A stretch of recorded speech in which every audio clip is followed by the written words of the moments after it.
Good afternoon.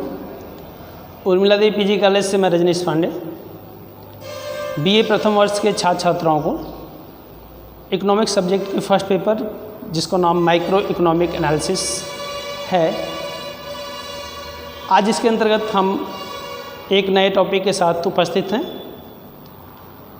और आज का जो हमारा टॉपिक है वह है मार्क की कीमत लोच की श्रेणियाँ, जिसको इंग्लिश बोलते हैं degrees of price elasticity of demand. हम लोग जो है मार्क की लोच का अध्ययन किया। मार्क की लोच क्या होता है? मार्क की लोच की श्रेणियाँ क्या होती हैं? Degrees of elasticity of demand. तो आपने देखा वहाँ पे 3 श्रेणियों में जो है डिवाइड किया गया। मार्क की कीमत लोच, मार्क की आय लोच, मार्क की आड़ी लोच, तीनों के बारे में हम लोगों ने पढ़ा। तो मार्क की जो कीमत लोच है उसको जो है उसकी कितनी श्रेणियाँ होती हैं, आज उसी का हम अध्ययन करेंगे। तो मार्क की कीमत लोच जो है आपका जो पहला प्रकार था मार्क की कीमत लोच, उसकी कितनी श्रेणियाँ हैं? तो हम यहाँ पे आपको बता दें कि मार्क की कीमत लोच की कुल 5 श्रेणियाँ होती हैं, या फिर आप कह लीजिए मार्क की कीमत लोच को 5 श्रेणियों में विभक्त किया जा सकता है। तो आइए यहाँ पे शुरू करते हैं। मार्क की जो कीमत लोच है इसकी डिग्रीज कितनी हैं, श्रेणियाँ कितनी हैं? तो हमने आपको बताया कि 5 श्रेणियों में इसको हम क्या कर सकते हैं, डिवाइड कर सकते हैं। जिसमें पहला है आपका पूर्णतया लोचदार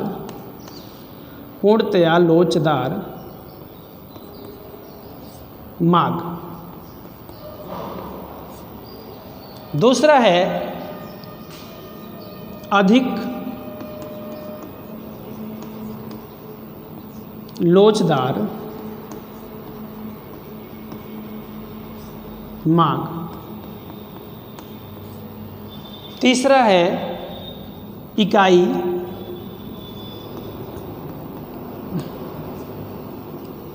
लोचदार मार्ग। चौथा है बेलोचदार मार्ग। बेलोचदार मार्ग। और लास्ट 5वां है पूर्णतया बेलोचदार मार्ग। 5वां आपका है पूर्णतया बेलोचदार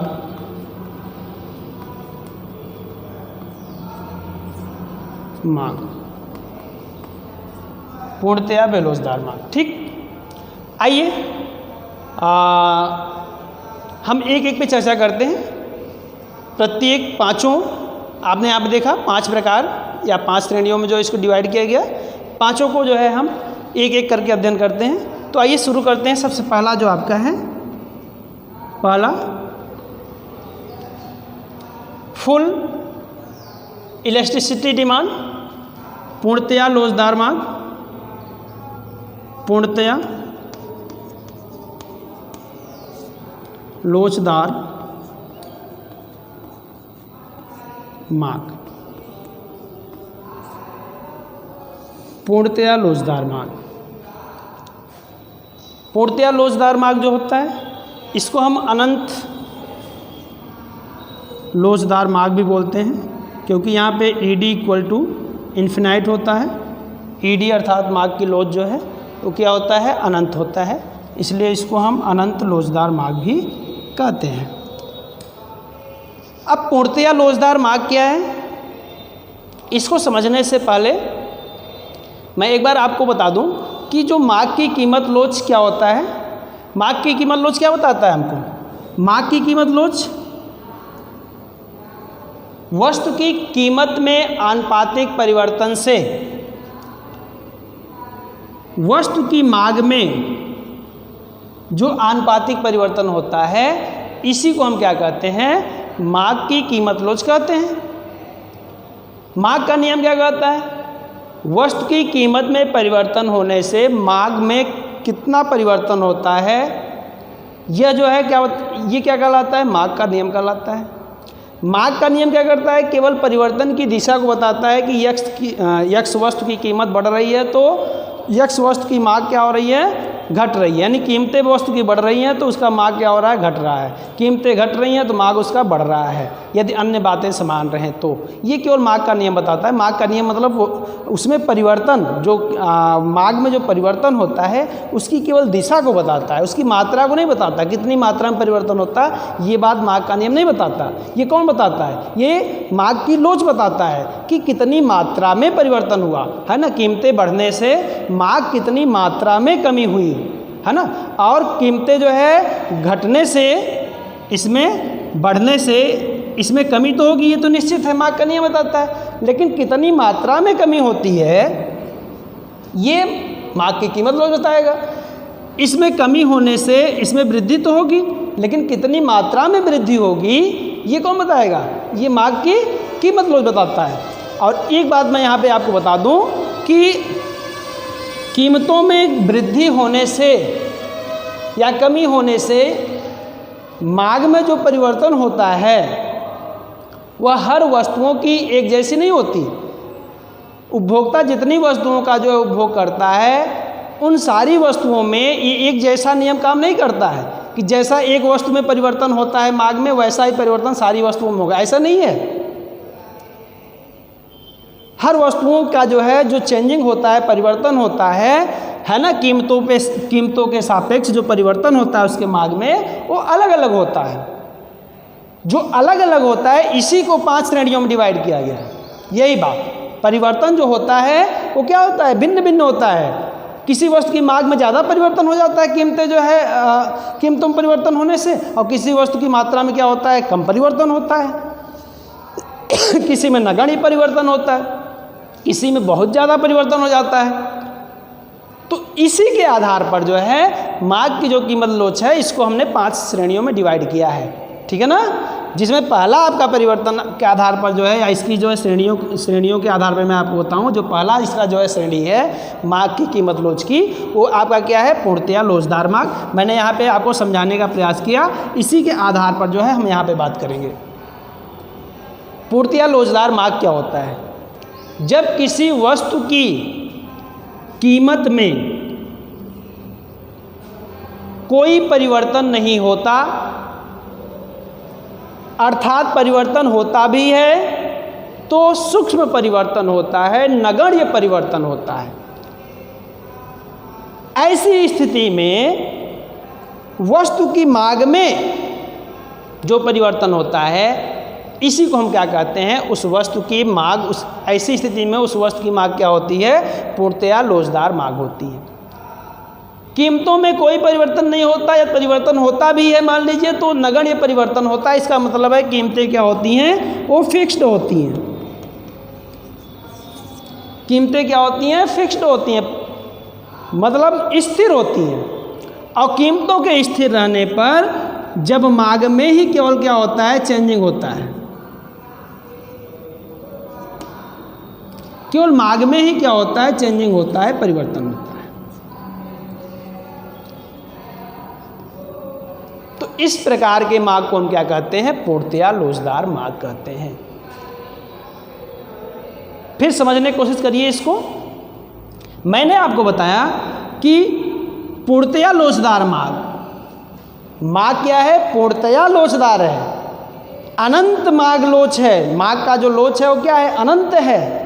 इसका मतलब ये हुआ कि कीमतों में जो है सूक्ष्म नगण्य परिवर्तन करने या फिर कोई परिवर्तन न होने पर, कीमतें स्थिर रहने पर वस्तु की मांग में ही यदि केवल परिवर्तन होता है तो इस प्रकार के मांग को क्या कहते हैं, हम पूर्णतया लोचदार मांग कहते हैं। और इस प्रकार की जो मांग लोच होती है इसके अंतर्गत जो मांग वक्र होता है, मांग वक्र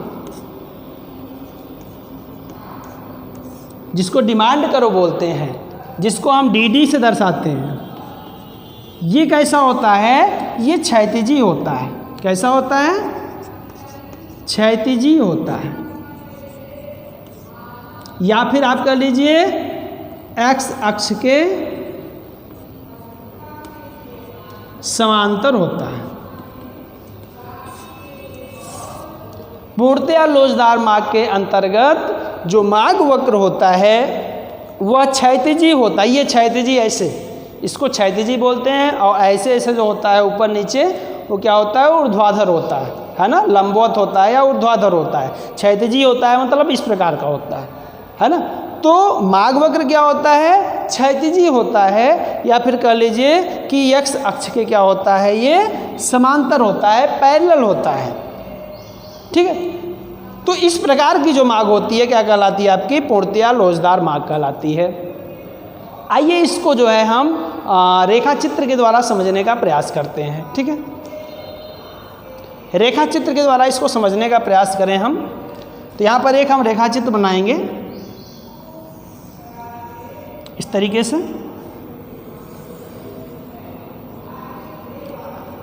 यहाँ पर आपका एक्स एक्सिस, यहाँ पर वाई एक्सिस, यहाँ पर मूल बिंदु O हो जाएगा। ठीक है, एक्स अक्ष, वाई अक्ष और ये मूल बिंदु O। अब एक्स अक्ष पर क्या आप इस यहाँ पर क्या रिप्रेजेंट करेंगे, वाई अक्ष पे क्या रिप्रेजेंट करेंगे, ये बहुत ज़रूरी होता है। रेखा चित्र बनाने से पहले आपको ये सारी बातें आपको लिखनी बहुत ही ज़रूरी होती है। तो यहाँ पर आप क्या दर्शाएंगे, यहाँ पर क्या दर्शाएंगे, ये लिखना बहुत ही आवश्यक है। तो यहाँ पर आपका हो जाएगा वस्तु की मात्रा, वस्तु की मात्रा। यहाँ पर क्या हो जाएगा, वस्तु की कीमत। यहाँ पर क्या हो जाएगा, वस्तु की कीमत। ये कीमत है भाई, प्राइस। ठीक है, या फिर आप केवल यहाँ पर कीमत लिख लीजिए, यहाँ पर केवल मात्रा लिख दीजिए। यहाँ पर आप मात्रा की जगह मार्ग भी लिख सकते हैं, वस्तु की मार्ग भी लिख सकते हैं। ठीक ना, तो इस तरीके से आप वस्तु की मार्ग या वस्तु की मात्रा या केवल मात्रा, यहाँ पर या केवल मार्ग, यहाँ पर आप केवल कीमत लिख सकते हैं, कोई दिक्कत नहीं है। ठीक है, तो आइए इसको हम डिमांड कर्व के द्वारा समझने का प्रयास करते हैं। यहाँ पर आप देखिए डी कर्व बनाएंगे।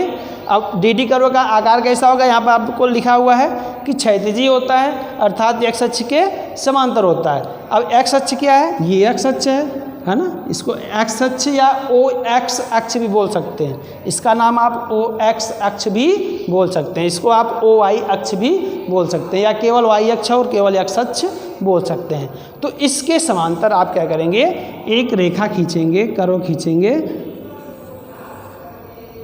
इस तरीके से। आपका इसका नाम क्या हो जाएगा, डी। और ये डी ही क्या होगा, इसी को हम बोलेंगे मार्ग वक्र बोलेंगे, है ना। चूँकि ये पैरेलल है, जिसको आप मार्ग रेखा भी बोल सकते हैं। ठीक ना, आपको मार्ग वक्र या मार्ग रेखा के बारे में पीछे पढ़ाया गया है क्या होता है। ठीक है, तो ये जो है आपका डिमांड कर्व हो गया। अब यहाँ पर हम क्या देखेंगे, यहाँ पर आप देखिए, यहाँ पर हम कुछ स्थितियों को लेते हैं। अब यहाँ पर देखिए, इस सिचुएशन में आप देखिए, इसको OM कर दीजिए और प्राइस को आप यहाँ पर P कर दीजिए। अब यहाँ पर देखिए फर्स्ट सिचुएशन, पहली स्थिति में कीमत क्या है, OP है, तो ऐसी स्थिति में मार्ग कितनी है, OM है। अब आप देखिए मार्ग में वृद्धि OM1, मार्ग में कमी OM2, मार्ग में वृद्धि, मार्ग में कमी। मार्ग में वृद्धि हो गई, OM से बढ़कर मार्ग कितना हो गया, OM1 हो गया। लेकिन कीमत कितनी है, OP की OP ही है। देखिए कीमत में कोई परिवर्तन हुआ, OM1 मार्ग के लिए भी कीमत कितना है, OP ही है। यानी OP कीमत पर ही मार्ग क्या हो जा रहा है, OM से बढ़कर OM1 हो जा रहा है। अगली स्थिति आप देखिए, OM से घटकर OM2 हो जा रहा है। किस कीमत पर, आप देखिए OP कीमत पर ही, कीमतें वही हैं, कीमतों में परिवर्तन नहीं हो रहा है। जबकि मार्ग क्या हो गया, मार्ग आपका OM से घटकर कितना हो गया, OM2 हो गया। तो यहाँ पर आप देखिए कि इसमें तो परिवर्तन हो रहा है, इसमें परिवर्तन हो रहा है, लेकिन कीमत में परिवर्तन नहीं हो रहा है। यही चीज़ यहाँ पर लिखा गया है कि कीमतों में परिवर्तन न होने पर या कीमतें स्थिर रहने पर जब केवल मार्ग में ही क्या होता है, परिवर्तन होता है। आप देखिए मार्ग में ही केवल कमी वृद्धि हो रही है। इस प्रकार के मार्ग को हम क्या कहते हैं, पूर्णतया लोचदार मार्ग कहते हैं। क्लियर हुआ? पूर्णतया लोचदार मार्ग क्या होता है? यहां से आप देख रहे हैं, ना। मान लीजिए एक हम व्यवहारिक उदाहरण लेते हैं। मान लीजिए कि 50%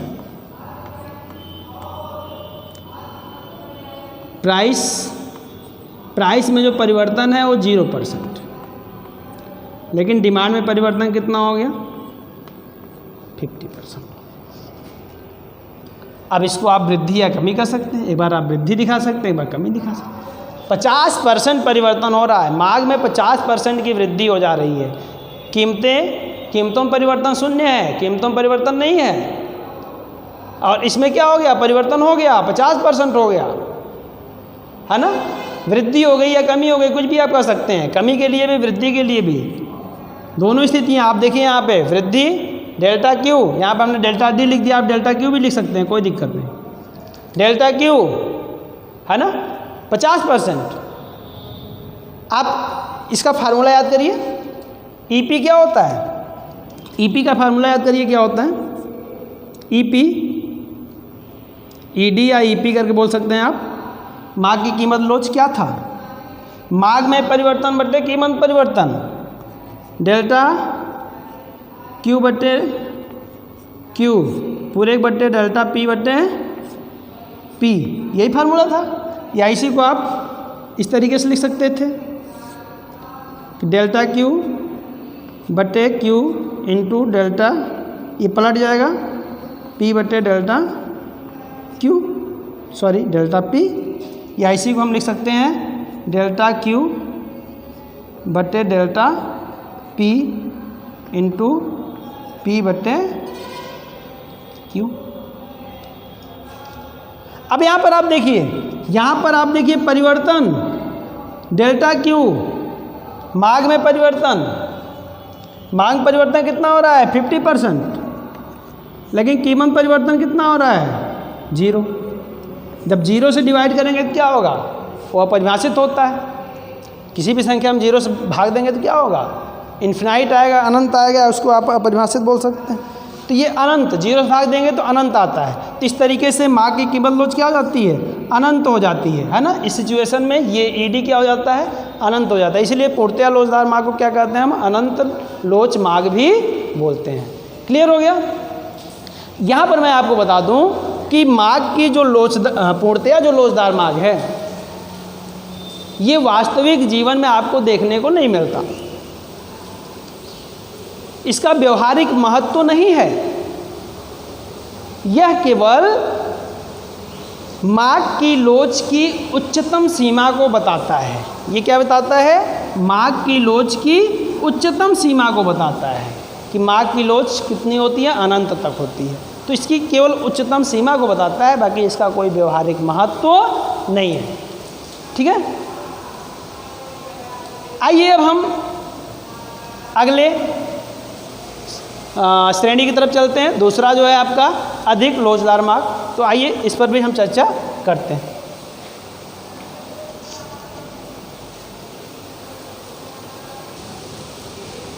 ठीक है, आइए हम बात करते हैं मार्ग की कीमत लोच की जो दूसरी श्रेणी है, जिसका नाम है अधिक लोचदार मार्ग। अधिक लोचदार मार्ग क्या होता है? अधिक लोचदार मार्ग की स्थिति में क्या होता है, यहाँ पर जो मार्ग की लोच होती है ये इकाई से अधिक होती है, इसीलिए जो है इसको हम अधिक लोचदार मार्ग कहते हैं, या इसको हम अत्यधिक लोचदार मार्ग भी बोलते हैं।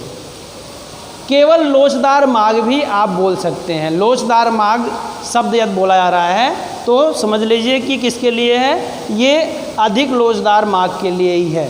ठीक है ना, तो अधिक लोचदार मार्ग, अत्यधिक लोचदार मार्ग, लोचदार मार्ग, है ना। इस स्थिति में क्या होता है, मार्ग की लोच क्या होती है, वो इकाई से अधिक होती है। ED is greater than 1। ठीक है, आइए इसको हम समझने का प्रयास करते हैं कि मार्ग अधिक लोचदार मार्ग क्या होता है? जब किसी वस्तु की कीमत में सूक्ष्म परिवर्तन होता है या थोड़ा सा परिवर्तन होता है ना, इसमें आपका जो परिवर्तन होता है वो कम होता है। लो, न्यून, जब वस्तु की कीमत में कम परिवर्तन होने से वस्तु की जो मांग है, वस्तु की मांग में डेल्टा क्यू कहिए चाहे डेल्टा डी लिखिए आप, इसमें जो परिवर्तन होगा ये क्या होता है? बहुत ही अधिक होता है।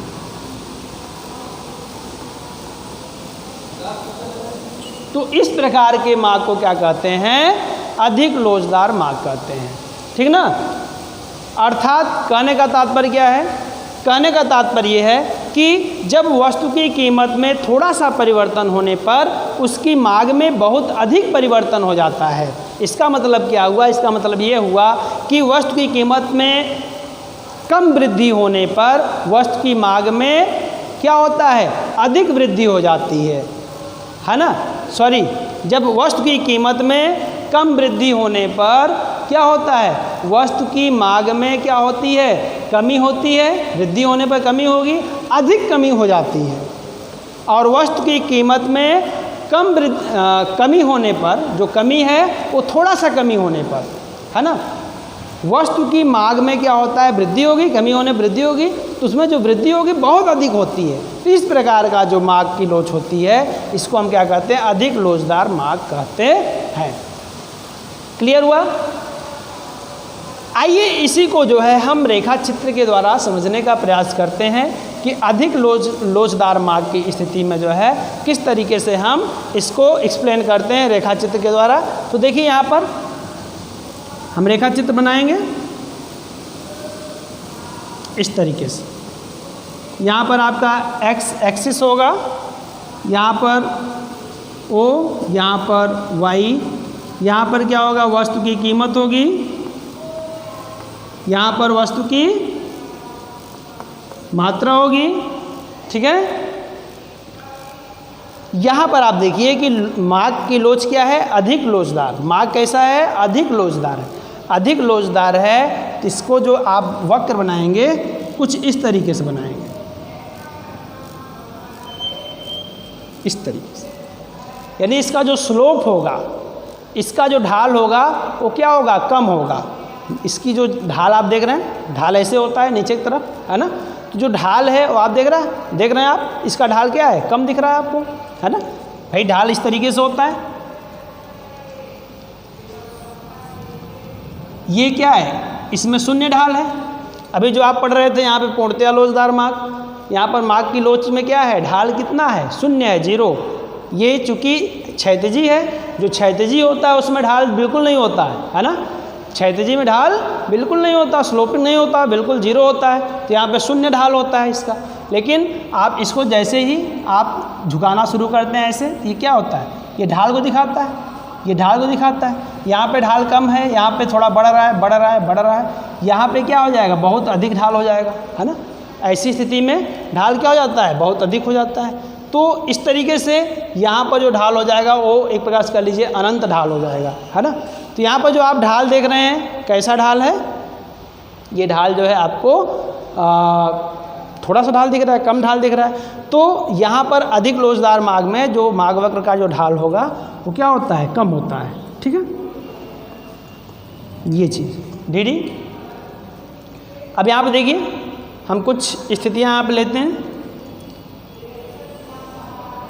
ले लीजिए इसको।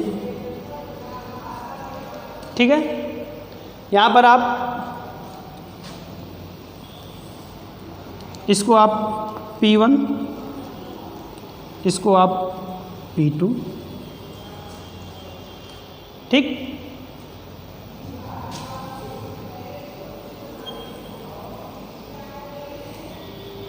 यहाँ पर आप माफ कीजिएगा, यहाँ पर क्वांटिटी होगी मात्रा, मात्रा को हम M1 से M1 M2 करके दर्शा सकते हैं। तो ये M1 हो जाएगा, ये P2 हो जाएगा, यहाँ पर ये क्या हो जाएगा, M2 हो जाएगा। ठीक है। अब यहाँ पर देखिए, यहाँ पर शुरू में वस्तु की कीमत कितनी थी, OP1, मांग कितनी है वस्तु की, OM1 है। कीमतें कम हो गई, OP1 से कम होकर OP2 हो गई, और OP2 कीमत पर जो है मांग OM1 से बढ़ के कितना हो जा रहा है, OM2 हो जा रहा है। अब जो ये परिवर्तन हो रहा है, मात्रात्मक जो परिवर्तन हो रहा है वो कितना अधिक हो रहा है, परिवर्तन की दर क्या है, कितनी मात्रा में परिवर्तन हो रहा है। तो यहाँ पर आप देख रहे हैं कि यहाँ पर जो परिवर्तन हो रहा है मात्र डेल्टा P का हो रहा है, सूक्ष्म परिवर्तन, थोड़ा सा परिवर्तन। देखिए कीमतों में थोड़ा सा परिवर्तन हुआ, लेकिन मांग में आप देखिए कितना बड़ा परिवर्तन हुआ। देख रहे हैं कितना बड़ा परिवर्तन, यहाँ से यहाँ देख रहे हैं, इतना बड़ा परिवर्तन हुआ।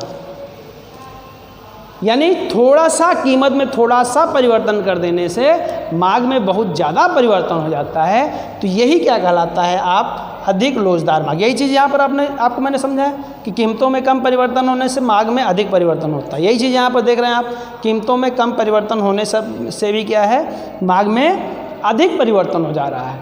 तो इस प्रकार की मांग को हम क्या कहेंगे, इस प्रकार की मांग को ही हम बोलते हैं, किस तरह की मांग, कैसा मांग बोलेंगे इसको हम बोलेंगे अधिक लोचदार मांग बोलेंगे। आइए इसको हम व्यवहारिक एग्जाम्पल के द्वारा समझने का प्रयास करते हैं। मान लीजिए यहाँ पर समझते हैं, मान लीजिए कीमतों में परिवर्तन जो है कितना हो रहा है, 25% परिवर्तन है ना। कीमतों में परिवर्तन कितना हो रहा है, 25%। तो कीमतों में 25% परिवर्तन होने से मांग में कितना परिवर्तन हो जा रहा है, मांग में परिवर्तन हो रहा है मान लीजिए 75%। कितना परिवर्तन हो जा रहा है, 75% हो जा रहा है ना। तो यही चीज़ है कि कीमतों में 25% परिवर्तन, मैंने एग्जाम्पल दिया, जब भी हम एग्जाम्पल लेंगे तो इसमें परिवर्तन कम दिखाएंगे, इसमें परिवर्तन को अधिक दिखाएंगे, वही चीज़ है। तो 25% मात्र परिवर्तन होने से कीमतों में मांग में 75% का बहुत अधिक परिवर्तन हो जाता है। इस प्रकार की मांग को हम क्या कहते हैं, मांग की लोच कहते हैं। आइए इसको फार्मूला के द्वारा भी समझने का प्रयास करते हैं। आपने फार्मूला क्या लिखा था, मांग की कीमत लोच को EP, आपने क्या फार्मूला लिखा था, डेल्टा Q, याद करिए क्या लिखा था, डेल्टा Q अपान डेल्टा P इंटू P अपान Q, यही था। तो यहाँ पर आप देखिए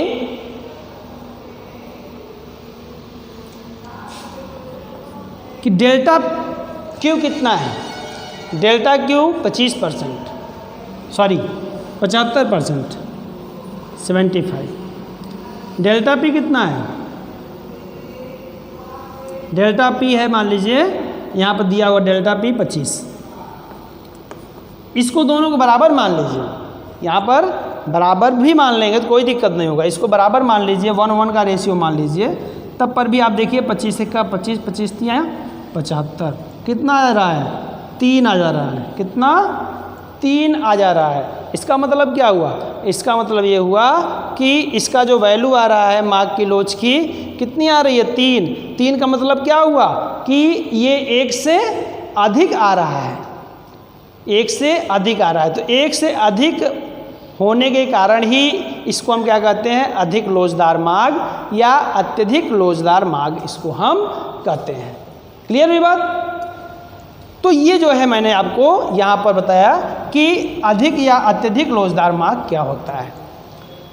आज जो है हम लोगों ने मांग की कीमत लोच की श्रेणियों के अंतर्गत पहला पूर्णतया लोचदार मांग और अधिक लोचदार मांग के बारे में अध्ययन किया। और आज के क्लास में बस इतना ही, बाकी जो 3 शेष बच रहे हैं इसको हम अगले क्लास में इसको कंप्लीट करने का प्रयास करते हैं। तो बस आज इतना ही, धन्यवाद।